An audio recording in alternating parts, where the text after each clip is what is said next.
Nós vamos falar agora sobre a situação na Ucrânia, hoje dia 7 de junho de 2025, 9 horas da manhã aqui no Rio de Janeiro, 3 horas da tarde lá em Kiev, no momento que eu gravo esse vídeo, e tivemos mais um grande ataque de drones e mísseis russos contra a Ucrânia ontem. Embora tenha sido um grande ataque, ainda foi menor do que os grandes ataques que tiveram há uma semana atrás, naquele final de semana em que, sem nenhum tipo de ataque ucraniano anterior, os russos atacaram gratuitamente os civis ucranianos, né? Mais uma vez, um ataque civil covarde, teve coisas atingidas em Kiev, mas o foco dessa vez foi principalmente Kharkiv, Dnipro e Odessa. Tem mortos e feridos, infelizmente, nesse ataque, mas nenhuma mudança significativa. Na linha de frente também não temos nenhuma grande mudança, mas os analistas têm apontado que os russos aceleraram o ritmo de ataques. Essa já é a tal ofensiva de verão dos russos, que eles estão começando agora. Embora eles tenham acelerado o ritmo de avanço, ainda é um ritmo irrisório no final das contas, que não vai fazer diferença nenhuma, e só leva à derrota a muitos russos mortos nessa história, né? Do lado ucraniano, teve ataque contra Moscou e Smolensk, e também os russos dizem que teve um ataque contra Ryazan, que eles conseguiram evitar aqui. Mas os aeroportos de Moscou foram novamente fechados, e em Smolensk a gente atingiu alguma coisa que não está muito claro ainda o que foi atingido aqui na cidade de Smolensk, na Rússia, com drones ucranianos, né? Além disso, os ucranianos derrubaram um avião russo. Um Su-35 foi derrubado aqui na região de Kursk pelas forças ucranianas, o que é uma excelente notícia. Infelizmente, o piloto sobreviveu, né? Bom, terminou o encontro lá de Ramstein com ajuda recorde para a Ucrânia. A Europa está ajudando a Ucrânia bastante. O aumento de ajuda, tanto em dinheiro quanto em armas, foi significativo, de forma que os Estados Unidos, mesmo que o Trump decida parar de ajudar a Ucrânia, não vai fazer falta no final das contas. É lógico, eu tenho certeza que o Trump vai acabar chegando na conclusão que ele precisa ajudar a Ucrânia, que ele não tem alternativa, mas por enquanto tá foda, viu? Vou te falar uma coisa. O Trump, mais uma vez, veio com aquela frase de que a Ucrânia e a Rússia são dois garotinhos brincando num playground e coisa e tal. Não, não, não. O Putin é um assassino psicopata que está matando as crianças no playground. É isso que está acontecendo. E a Ucrânia está lutando com todas as forças para acabar com esse massacre, né? Vamos falar sobre esses e outros assuntos em detalhes. Essas notícias foram sugeridas por O Maga é um Bando de Sossas, Estação Verão e várias outras pessoas. Obrigado aí ao pessoal que sugeriu notícias lá no nosso site, no wrevolving.com. E obrigado a você que está assistindo o nosso vídeo. Se você gosta do nosso conteúdo, por favor, deixe o seu like e se inscreva aqui no canal, né?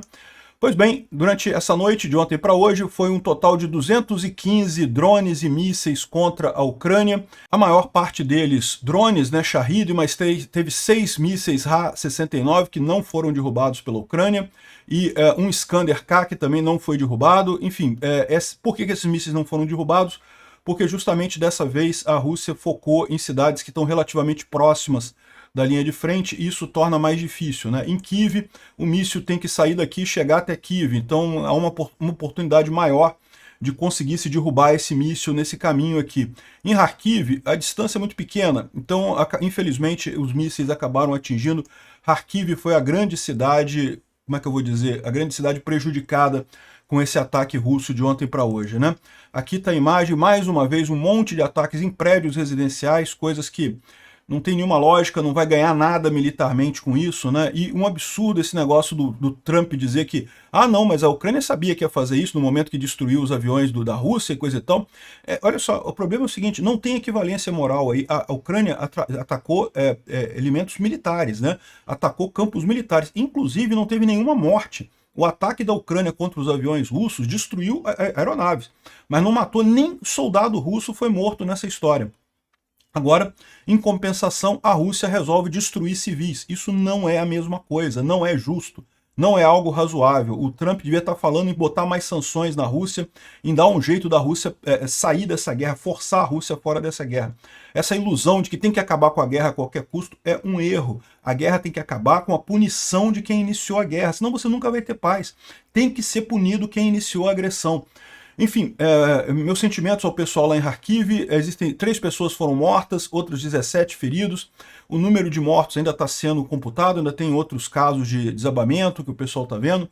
Também teve ataque em Dnipro e também em Odessa, também com coisas atingidas, infelizmente, né? Agora, o pessoal está apontando aqui que o grande ataque russo que foi feito contra Kiev ontem, né, seria a resposta ao ataque contra as aeronaves russas e coisa e tal, mas a verdade é que no grande esquema das coisas foi o 7º ataque que foi feito, né? Os russos usaram ontem, de anteontem para ontem, 45 mísseis. Então, se você reparar, o dia que eles fizeram o maior ataque com mísseis, tá? A gente não está falando de drones, realmente ontem teve muito drone, de anteontem para ontem teve muito drone, de ontem para hoje também teve muito drone, mas menos que anteontem para ontem. Agora, mísseis são muito mais perigosos que drones. Os drones são relativamente fáceis de derrubar e causam relativamente pouco impacto, né? Os mísseis são muito mais perigosos. Em 29 de dezembro de 2023, houve um ataque com 122 mísseis. Esse foi o maior ataque com mísseis contra a Ucrânia. No dia 7 de novembro de 2024, também teve um ataque muito grande com 120 mísseis. No dia 2 de janeiro de 2024, também teve 99 mísseis, 88 no dia 22 de março de 2024. 10 de outubro de 2022, teve um ataque com 84 mísseis. Ou seja, teve vários ataques aqui muito maiores do que o ataque de anteontem para ontem. E não tenha dúvida nenhuma que a Rússia queria responder com muita força. Por que o ataque foi menor, então? O ataque foi menor porque a Rússia não consegue mais responder com tanta força. Adivinha? Falta avião para lançar os mísseis. É exatamente o que era o objetivo da Ucrânia. Agora, mais uns 2 ou 3 ataques desses, eles não têm como lançar mais nenhum ataque com míssil contra a Ucrânia. Ou vão ter que usar só calibre, né? O calibre é mais fácil de derrubar também, embora também seja danoso, né? Ele é lançado a partir de navios, né? Então, aqui, ó, se você incluir os drones, a gente pode dizer que o ataque da noite passada foi o maior de toda a guerra, com 452 drones e mísseis no total. Agora, a metade dos drones são drones de mentira, né? Que não tem carga explosiva, que são lançados só para garantir que a Ucrânia tente derrubar eles e acabe perdendo dinheiro com a defesa antiaérea. Então, no final das contas, não faz nem tanta diferença assim. Foi um ataque bem broxante de anteontem para ontem. E de ontem para hoje teve outro ataque. É possível que tenha outro de hoje para amanhã. Mas, de qualquer forma, são ataques que a Ucrânia, infelizmente, é um absurdo esses ataques. Pessoas morrem, pessoas são feridas, coisas são destruídas. Mas se você colocar no grande contexto das coisas, né, a Ucrânia meio que já está acostumada com isso. Você pode falar assim, mas é um absurdo você viver numa cidade que a qualquer momento você pode morrer e coisa e tal. Olha só, eu não sei não, tá? Mas eu moro aqui no Rio de Janeiro e eu acho que a minha chance de morrer aqui no Rio de Janeiro é maior do que a chance do pessoal na Ucrânia morrer em função desses ataques aí da Rússia, tá? Porque o Rio de Janeiro é uma cidade violenta, vocês sabem, né? Risco de ser assaltado, de ser morto. Em todas as cidades do mundo, pessoas morrem todos os dias, né? Por violência, por gangues e coisa e tal. E eu vou contar um segredo para vocês. Eu me senti muito seguro na Ucrânia. É um país extremamente seguro. Não estou dizendo que não exista assalto, não exista gangues lá. É lógico que existe. Em tudo quanto é lugar tem gente do mal. Mas é muito mais seguro que o Rio de Janeiro, na boa. Esse tipo de coisa, achar que isso daqui vai fazer diferença no final das contas, não vai. É uma coisa que causa um pavor, né? Esse prédios explodindo e coisa e tal. Realmente é muito cruel isso daí. Mas é só isso. Cruel. Diferença mesmo não faz nenhuma, né? Bom, a Ucrânia mostrou um vídeo explicando como é que eles usam o Iris-T, que agora deve ser a principal defesa antiaérea ucraniana, uma vez que o Patriot, há dificuldade da Ucrânia manter o Patriot, né? Não se sabe se o Trump vai melhorar da cabeça dele e vai voltar a ajudar a Ucrânia. Eu acredito que vai, mas por enquanto a gente tem esse risco. E o Iris-T de fabricação italiana e alemã, e é muito bom o sistema de defesa antiaéreo, e justamente a Ucrânia tem usado isso daqui, mostra aqui o pessoal já marcando aqui todos os mísseis que foram derrubados por esse Iris-T aqui nos vários ataques. No de ontem foram 8 mísseis derrubados por esse sistema aqui apenas. Ele não diz aonde está esse sistema de defesa antiaérea, evidentemente, mas eu suspeito que seja próximo a Kiev, protegendo a cidade de Kiev, né? Bom, e a grande notícia do dia, os ucranianos derrubaram um Su-35, né? O Su-35 é o avião mais avançado que a Rússia tem, o caça mais avançado que a Rússia tem no arsenal dela em operação. Ah, mas tem o Su-57. O Su-57 não está sendo usado nessa guerra, não. Tem muita gente que diz que não está funcionando.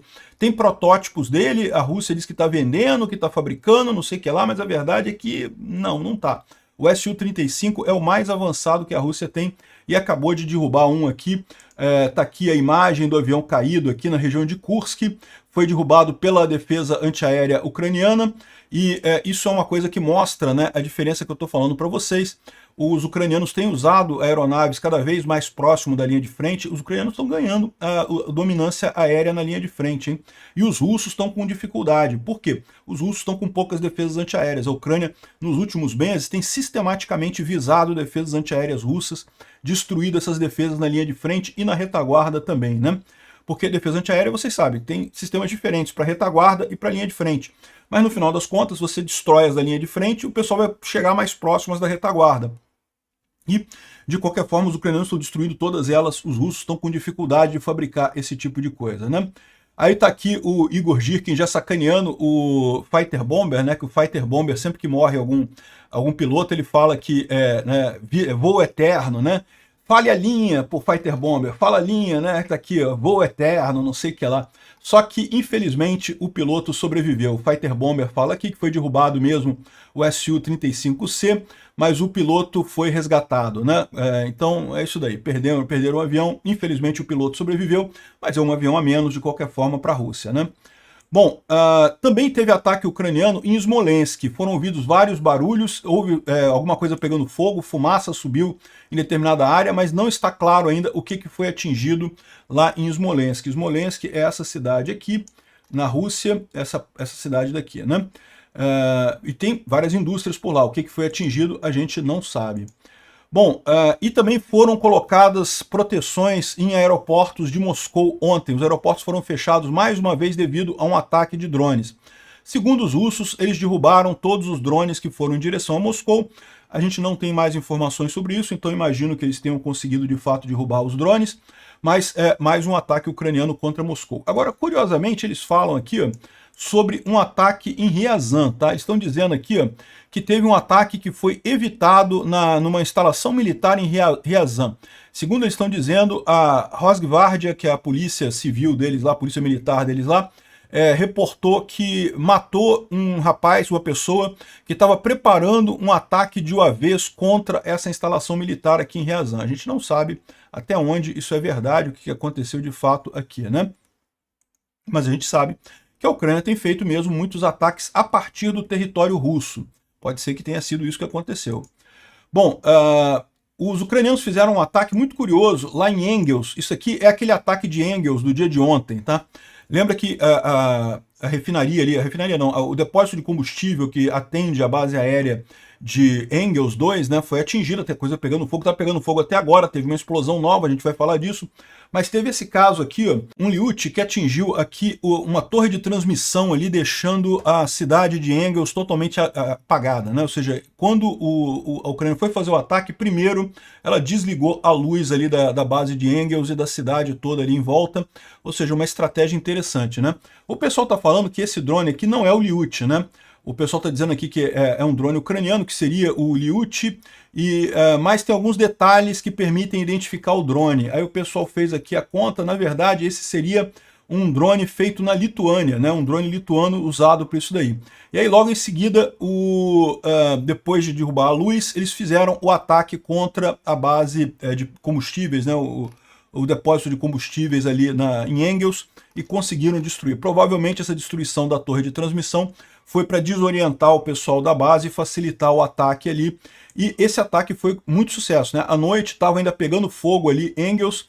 Esse aqui é um vídeo novo liberado, dá para ver que está pegando fogo com muita força. E em determinado momento, à noite, teve uma grande explosão lá. Não foi um novo ataque, isso provavelmente foi algum tanque explodindo, né? Como eu já expliquei para vocês, esses tanques de petróleo, é muito difícil você apagar o fogo nisso daí. Depois que começa a pegar fogo nesses tanques de combustível, tipicamente você tem que esperar pegar fogo até acabar o combustível todo. Não tem muito que você possa fazer nisso daí, né? O máximo que você pode tentar fazer é impedir que isso afete os tanques que estão ao lado, esfriar os tanques ao lado para evitar que eles explodam em função do tanque que está pegando fogo do lado dele. Só que às vezes isso não acontece, às vezes não dá tempo de esfriar o tanque e aí o outro tanque explode também por conta do calor que está fazendo ali do tanque que está pegando fogo. Aparentemente isso aconteceu ali em Engels, às vezes demora vários dias para essa explosão acontecer, mas às vezes ela é mais rápida, tudo depende de quanto combustível tem no tanque. Então aparentemente foi isso que aconteceu. A gente tem imagem aqui de pelo menos 3 pontos aqui, ó. Aqui está pegando fogo, aqui está pegando fogo e aqui está pegando fogo. São 3 conjuntos de tanques pegando fogo aqui na base lá de Engels, né? Essa base de Engels, só lembrando, a gente falou sobre ela ontem, ela fica aqui, Saratov é essa cidade aqui, ó, Saratov, no outro lado do rio é a cidade de Engels, né? E a base aérea de Engels está aqui, ó, essa base aérea aqui. O que foi atacado é o depósito de combustível que atende a essa base aérea. O objetivo é óbvio, né? Sem combustível, avião não voa. Sem ter combustível na base aérea, não pode pousar avião ali, não pode decolar os aviões dali. Com isso, a Ucrânia evita. Essa base aérea é muito usada para atacar a Ucrânia, né?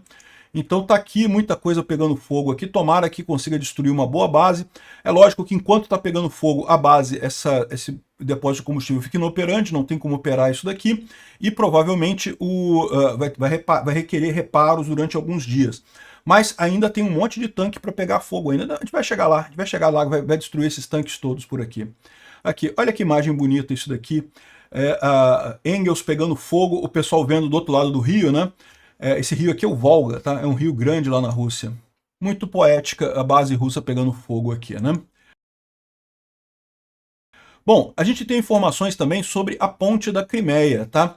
A ponte da Crimeia ela não caiu, é verdade. O ataque foi feito sobre a base da parte de locomotivas, né? A parte de trens. E a verdade é a seguinte, foi reaberta a ponte da Crimeia, mas os trens não estão passando, não.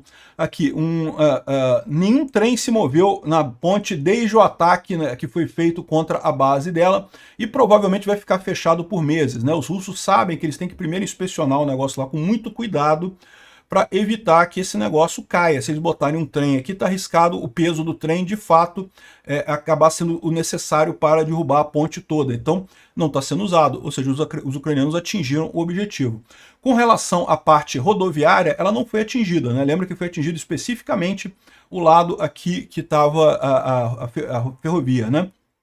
Então, mais um problema aí. Se antes os russos já não podiam botar trens muito grandes, com muita carga, por causa do ataque que tinha sido feito lá em outubro de 2022, agora não está passando nenhum trem aqui na ponte da Crimeia, né? Vamos torcer para ela acabar caindo no final das contas.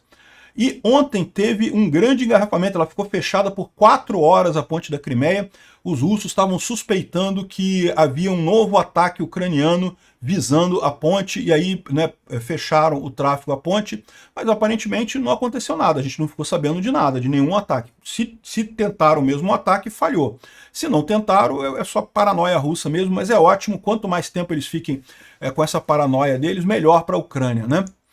Bom, falando sobre a linha de frente, mais uma vez, nenhuma grande diferença. Aqui em Kursk, os russos avançaram mais um pouquinho aqui, não no ponto central aqui, mas um pouco mais ao sul aqui. De qualquer forma, não faz grandes diferenças aqui. Como eu falei para vocês, eu não me preocupo com essa área. Os russos vão avançar um pouquinho, mas rapidinho vão chegar aqui no limite, não vão conseguir avançar mais. O Polevolan fala de outras áreas aqui que não teve nenhum avanço russo aqui de ontem para hoje, então é isso daí. Só aquele pequeno avanço lá em Kursk, nenhuma novidade. Mas a verdade, como diz aqui o Clement Molin, é que existe uma aceleração do avanço russo nesse início do mês de junho, né? Os russos, aparentemente, de fato, começaram a ofensiva de verão deles, né? Então eles estão fazendo a conta, ele faz a conta aqui, ó, que se você comparar o avanço, ele faz uma análise muito grande, né, que estão as trincheiras russas, as trincheiras ucranianas e coisa e tal.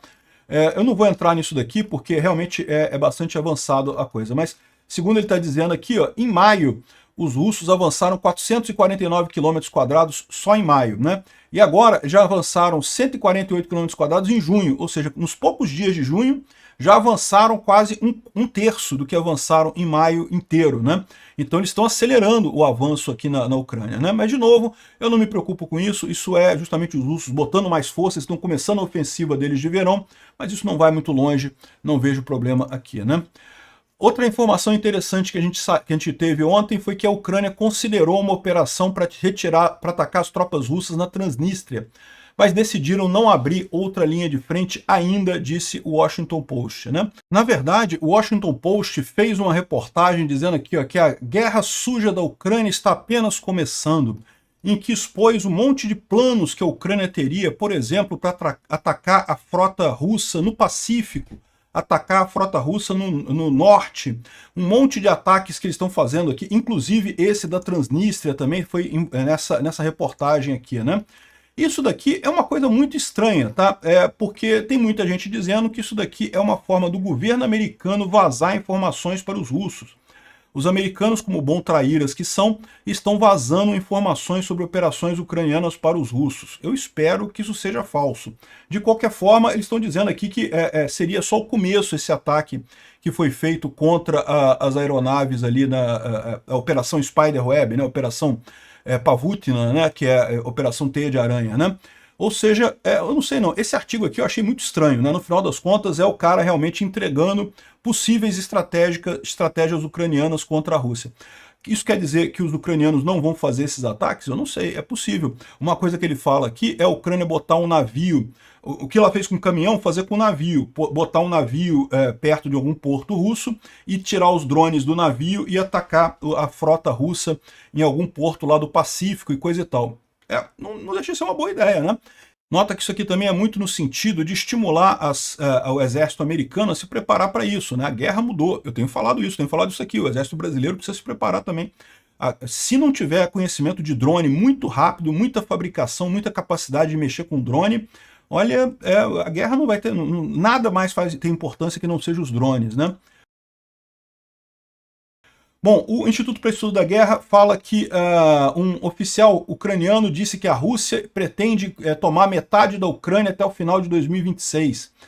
Só que pretender eles pretendem, não vão tomar, né? Que eles queriam pegar isso daqui, ó, tudo isso daqui até o rio de Dnipro e também o Oblast de Odessa e Mykolaiv todo e não sei o que lá, e não vai conseguir. Mas enfim, é o que pretender eles pretendem.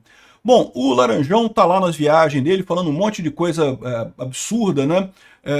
Falou mais um monte de merda aqui. Ele disse que quando os ucranianos atacaram os aviões russos, deram motivo para o Putin atacar eles e bombardear eles. Não deu motivo nenhum, meu amigo. Não deu motivo nenhum. A Rússia é o agressor nesse negócio. E o ataque ucraniano foi direcionado a bases militares, não foi direcionado a civis. Essa ideia de que, não, agora a Rússia pode responder, é uma idiotice de gente covarde, porque em última análise é isso, tá? Esse pessoal que é a favor da Rússia, na verdade, é covarde, tem medo da guerra, e daí fica naquele negócio, não, como a Rússia é maior, deixa ela ganhar, deixa a Ucrânia perder, para não afetar a gente aqui. É cara covarde, no final das contas, que fala esse tipo de coisa, né? Eu falo para vocês sempre, tomem cuidado com pessoas covardes, tá? Pessoas covardes podem te jogar debaixo do trem a qualquer momento, pode te jogar debaixo do caminhão a qualquer momento. Pessoas covardes é muito pior do que um cara que está errado.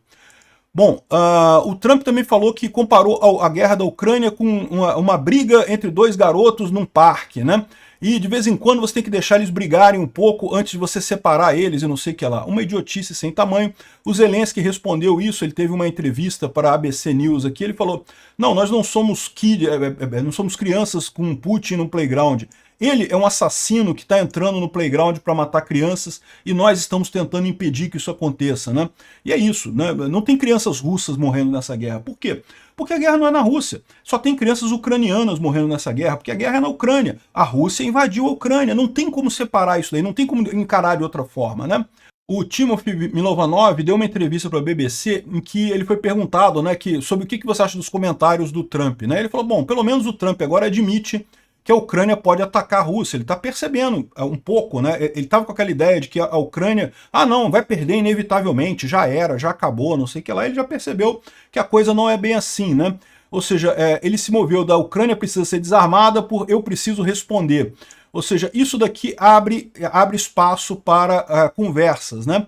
Então o que ele está dizendo, e que é a minha opinião também, por mais que essas frases do Trump sejam cruéis pra caramba, sejam absurdas, sejam de um covarde, isso está caminhando ele para a conclusão inevitável de que ele tem que ajudar a Ucrânia, não tem alternativa. Ele vai ter que escolher um lado nessa guerra, e o único lado lógico dele escolher é o lado da Ucrânia, porque a Rússia é inimiga dos Estados Unidos. A Rússia diz que está guerreando os Estados Unidos, inclusive, nisso daqui, né? E bom, vai acontecer um encontro do G7 no Canadá, entre os dias 15 e 17 de junho. E aquela delegação ucraniana que foi a Washington com o Yermak foi justamente negociar um encontro entre o Trump e o Zelensky nessa negociação do G7. Vamos ver se a gente consegue alguma coisa aqui, se sai alguma negociação interessante, se o Zelensky expõe algum ponto interessante, né? Até porque, como bem diz o Washington Post aqui, os americanos estão ficando para trás, a OTAN está ficando para trás. Essa guerra está avançando tanto tecnologicamente que a OTAN daqui a pouco se torna irrelevante no final das contas, né? e os Estados Unidos também, com toda a força dele, com todas as bombas e coisa e tal, se tornam irrelevantes em face dos drones. É essencial, não só para a Ucrânia o apoio dos Estados Unidos, mas também para os Estados Unidos o apoio da Ucrânia. Se os Estados Unidos ficar sem as informações de como é que tem essa guerra, as estratégias, o que está acontecendo, isso é ruim para os Estados Unidos também, né? Bom, o Ramstein terminou, o encontro de Ramstein, né? E terminou com um recorde de ajuda para a Ucrânia. A Inglaterra vai doar 350 milhões de libras, a Alemanha 5 bilhões, a Holanda 400 milhões, a Bélgica 1 bilhão, a Noruega 700 milhões, o Canadá 45 milhões, a Suécia 404 milhões, os Estados Unidos 0, né? Mas ainda assim foi o maior pacote de ajuda do Ramstein para a Ucrânia em muito tempo, né? em toda essa guerra, né? Então, excelente essa notícia, mostra que a Europa está pronta a manter esse esforço de guerra, inclusive sem os Estados Unidos, se for necessário, é o que diz o general alemão, né? Isso é importante porque a gente não sabe se o Trump vai conseguir chegar em algum lugar. Eu espero que ele consiga aprender, diferente do Lula, que não aprende, aliás, a gente vai falar do Lula também, que não aprende, talvez o Trump possa aprender, embora eu não saiba, tá? Porque o Trump está tão parecido com o Lula que eu não consigo nem distinguir os dois mais. Bom, tá aqui, ó, a Europa também pretende colocar a Rússia na lista cinza de lavagem de dinheiro. Isso seria mais uma sanção bastante poderosa contra a Rússia, tá? O Chris O traz aqui uma thread falando sobre como a Força Aérea Russa está na penúria, está sem dinheiro. Porque a verdade é que a Rússia não tem dinheiro. A Rússia é um país pobre. A economia da Rússia é do tamanho da economia do Brasil. E a Força Aérea é um negócio caro pra caramba. Você manter um avião, manter uma Força Aérea funcionando, é muito caro. É muito, mas muito mais caro que a Marinha e que o Exército, né? Então, lá na Rússia, a Força Aérea acaba penando muito com isso, né? Quando você vê esses aviões cheios de pneu aqui, é porque não tem alternativa, eles não têm nada melhor para fazer para tentar impedir um ataque de drones, né? E eles estavam reclamando justamente disso porque, com isso, a Força Aérea Russa está cada vez mais fraca. E aí isso é outro ponto que eu levanto para vocês. Em tese, a Rússia tem 141 aviões bombardeios, né? Desses, 41 teriam sido destruídos nesse ataque, ou seja, coisa de 1/3, né? Mas a verdade é a seguinte, a gente não sabe quantos desses aviões estão realmente funcionais. De novo, a Rússia não tem dinheiro para manter 141 aviões bombardeios esse tempo todo. Mesmo com uma guerra, aliás, até com uma guerra, pior ainda mais, tem menos dinheiro para gastar em bombardeios, né? Se a Ucrânia fez esse ataque certeiro contra os bombardeios que estavam funcionando, isso explica por que teve tão pouco bombardeio contra Kiev nesse último ataque. De fato, a Rússia está com poucas aeronaves funcionais nesse momento para fazer esse tipo de ataque. Foi um golpe muito maior do que você pode, que meramente analisar os números, né, indica. E outra coisa, como a aeronáutica lá, como a Força Aérea lá está com pouco dinheiro, o reparo e outras proteções em bases aéreas são pouco prováveis, eles não vão ter dinheiro para isso, né? Em compensação, a gente tem aqui uma notícia interessante sobre a produção do primeiro míssil balístico ucraniano produzido agora. Em meados de maio já foi testado contra um centro de comando e controle russo ali em Kursk. Foi um primeiro teste do primeiro míssil já desenvolvido, míssil balístico ucraniano desenvolvido, né? Então, ou seja, em maio de 2022, um novo programa de mísseis foi lançado, o Mistar-Teg-Prom implementou isso semanalmente, né? Ou seja, a coisa está avançando e os ucranianos estão desenvolvendo mísseis agora. Sempre foram a grande força bélica da União Soviética, sempre foi a Ucrânia, tá? Os mísseis, todos os mísseis balísticos russos foram criados na Ucrânia. Os que a Rússia tentou desenvolver depois disso, nenhum deles funcionou, até porque eles não têm dinheiro para isso, né? Bom, e para final a gente tem que terminar com a nossa humilhação diária de ser brasileiro. O Lula falou um negócio que aqui eu concordo com ele. A ONU não representa mais nada. O problema é que ele quer que a ONU represente alguma coisa. Ele quer que a ONU vire o governo mundial. Não, ela não representa mais nada. Tem que ser encerrada. Não serve mais para nada, né? E além disso, ele falou aqui a mesma lambança. Lula sugere que a Ucrânia não conseguirá retomar territórios ocupados. Com base em que você fala isso, idiota? Com base em qual lorota que você está falando isso, né? É a mesma covardia do Trump. É o cara que não tem coragem de encarar que um país invadiu o outro. O país que invadiu tem que ser punido por isso. E é obrigação de todas as pessoas de bem ajudar a Ucrânia a tirar a Rússia de lá, porque todos nós queremos paz. Agora, covarde fica com essa, não, é inevitável, a Rússia é muito grande. A Ucrânia morre aí porque, né, a Rússia é muito grande, posso fazer nada e coisa e tal. Isso é papo de covarde do Lula. E ao contrário do Lula, que eu acho que não vai aprender nunca, esse cara bateu com a cabeça no banheiro outro dia e eu acho que não tem mais cérebro funcional ali, o Trump talvez ainda possa aprender. Eu espero que o Trump aprenda a tempo. Por enquanto tá igualzinho o Lula, tá a mesma coisa. Obrigado por assistir o vídeo até o final. Se gostou do conteúdo, não esqueça de deixar o seu like, isso ajuda o canal a crescer e a chegar para mais gente. Se não gostou, deixe o dislike e explique nos comentários como podemos melhorar. Comente também sugestões de temas que podemos trazer por aqui. Comentários insultuosos ou defendendo ditaduras e criminosos de guerra serão sumariamente bloqueados. Agradeço a compreensão. Se ainda não é inscrito no canal, considere se inscrever clicando no botão inscrever-se abaixo e marcando a campainha para todos os avisos.